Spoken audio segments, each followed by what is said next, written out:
Made out with my guy friend, and the flag rose, and I realized, bayot jud eh. The things nga people tell me are binayo, I prayed that away. And then my mom was like, di na jud ka kauli diri sa balay.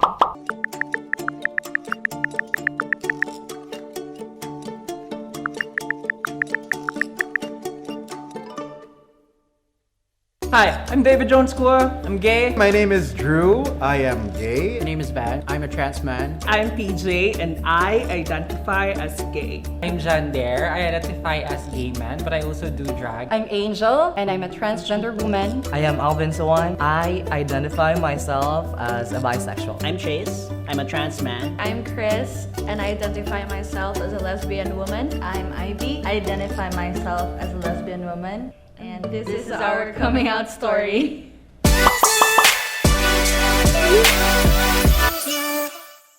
How did you know you're queer?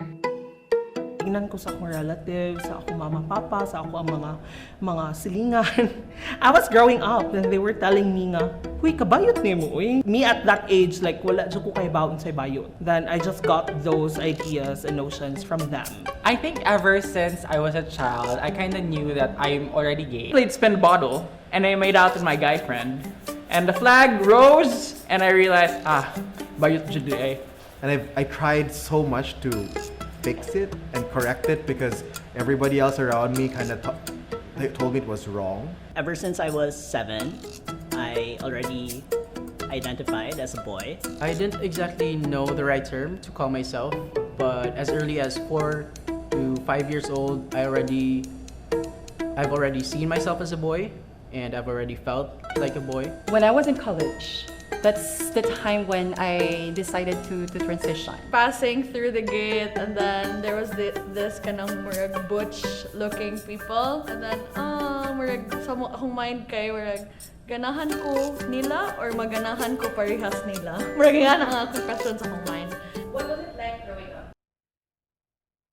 It was difficult growing up as a trans person because I had to hide who I was. Internally, it was a struggle. Bisag unsaon ako, I used to pray nga kanang, Lord, may tag-inig mata na ko, di na ko bayot. Like the things nga people tell me are binayot, I prayed that away. That was the hardest part nga niingon ko ni Lord nga, Lord, himo ako nga dili ako. Growing up, I had to live with how my family and my relatives and my school had to push for gender norms. Only later in life, where I was already feeling very uncomfortable with my body, that's when I knew I had to do something. It was hard, actually. It was hard for me growing up gay because I had a conversation even with my father asking me why I am gay.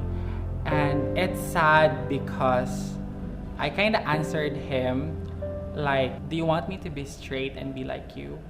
Growing up was super fun. Like, I have a very good family. Like, they are so nice, they're so loving, so accepting. They're the ones who are supporting me morally, emotionally. So that's something that I should say an easy part because I have my family supporting me. I really didn't think about it that deeply. Growing up, kiatragid ko and wala jud ko nag-think if unsa ako ang gender, unsa jud ko until I met someone. So that's when I figure out who I really want and who I really am. I grew up in a pretty conservative, religious family, and as happy as the rest of my childhood was, hiding yourself never feels good. What is the closet? The closet for me is the parador.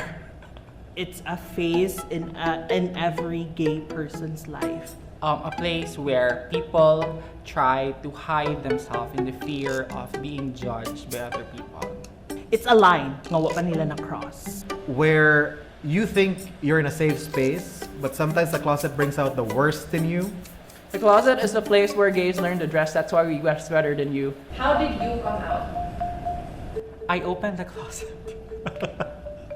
Ang ako ang ex, iyang gipost ang amo ang picture, kanang nag-lips to lips sa Facebook on my account. Mo to, tunihan ko nga, oh my God. God, nga imo man yung gibuhat. So wala na kayo mabuhat. Na mga reactions, na mga criticisms, nasa yung mga kanang supports. So wala na kayo mabuhat. Dagko kay kog singot ato, ako katog og tarong. So I didn't really come out. It was just obvious, like that I was different from other children. With my friends, I first came out to my best friends and my closest friends.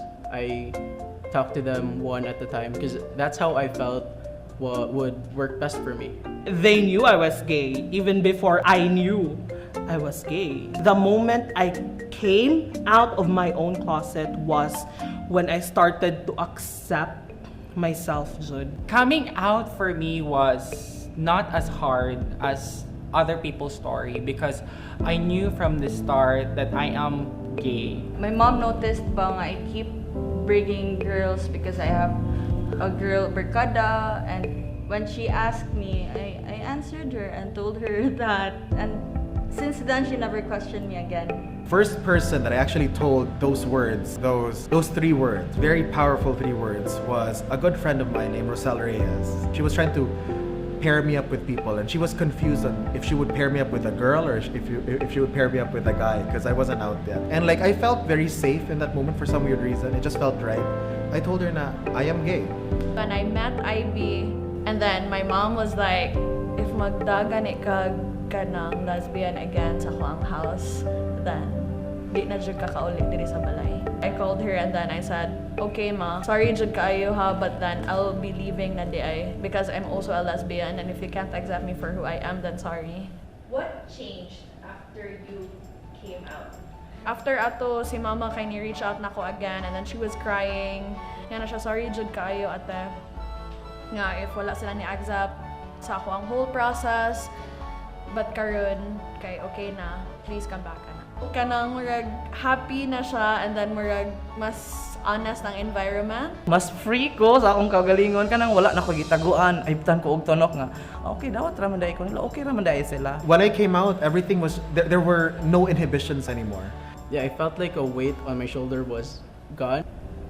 There was a lot of confusion, and even when I tried to explain it, some people just don't get it. I'm more confident than ever before. Gaan siya, uy, gaan siya. Ni gaan akong feeling once na-accept na ko nga dili ko sa'yo. Here's the funny thing. Before you come out, everybody is so concerned if you're gay or not. When you come out, nobody gives a shit. How should people react when someone comes out to them? One thing that we can do really is to show goodness to others and to spread love and happiness.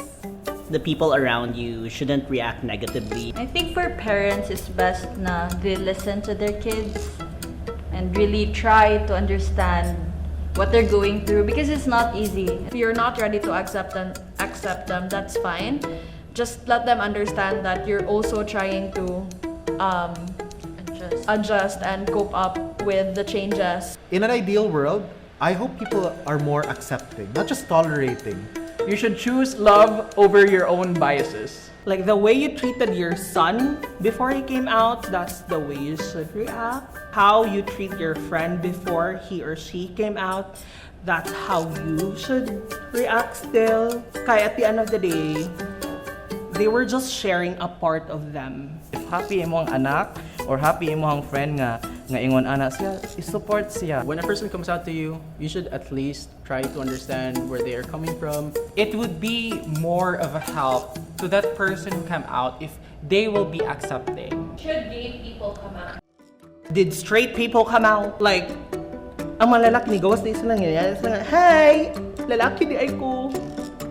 Hi! Babae di ay ko. Di ba like, why would we give them that power? It's not a requirement to come out. You know, only come out when you're ready. They should not be forced, or they should not be pressured to come out. You know, it's their own discretion. Yes, because we need more people to support our community. No, because if you're not ready, then feel free to Do it on your own pace. do it on your own pace. Like, no one's pressuring you. You do you. Everybody comes out in their own very special way. Coming out is a personal experience. If you feel that you are ready to, go ahead. If feel nimo nga mas ma-at-ease imong mind, nga mas ma-comfortable ka, if imong i-share kung unsa ka sa imong mga peers, imong relatives, imong family, then go.